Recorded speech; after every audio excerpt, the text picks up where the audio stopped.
Hello दोस्तों, स्वागत है हमारे इंग्लिश वेरी ब्लॉग चैनल में।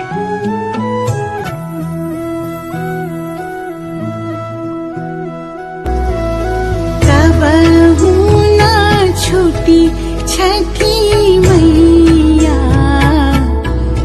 हमनी से बरत तोहार, हमनी से बरत तोहार। तहरे भरोसा हमनी के, छूटी नाही छठ के त्योहार, छूटी नहीं छठ के त्योहार।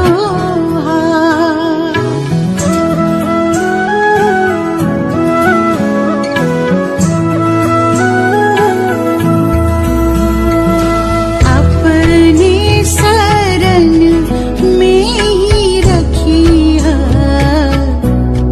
दीहा आशीष हजार, दीहा आशीष हजार।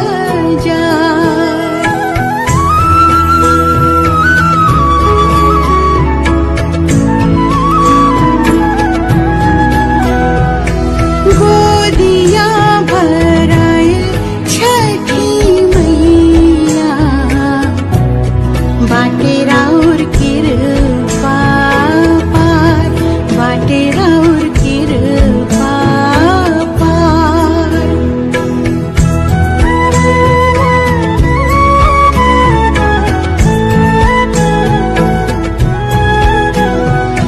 चाहे रहब देशवा विदेशवा, छठ करब हम हर बार, छठ करब हम हर बार। डूब तो सूरज के जे पूजे,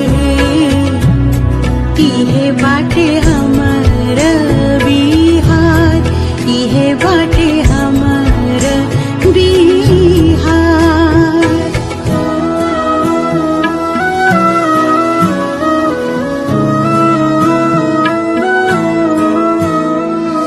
हलवा दौरवा सजा के, ऐनी हम घाट पे तोहार, ऐनी हम घाट पे तोहार। दिहनिया रघ छठी मैया, करी हमर आरती स्वीकार, करी हमर आरती स्वीकार। कबहू ना छूटी छठी मैया, हमनी से बरत तोहार, हमनी से बरत तोहार।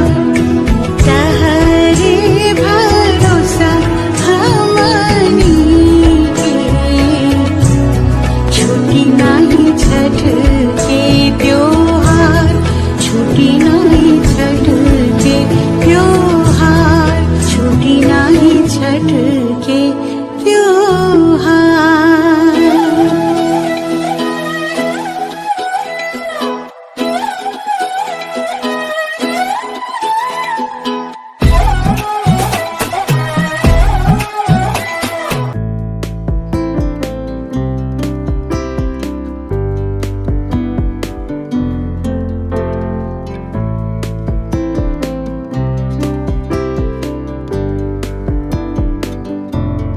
सब्सक्राइब, लाइक, कमेंट जरूर कीजिएगा और बताइएगा मेरा ब्लॉग कैसा था, आप लोग किस तरह का ब्लॉग देखना चाहते हैं।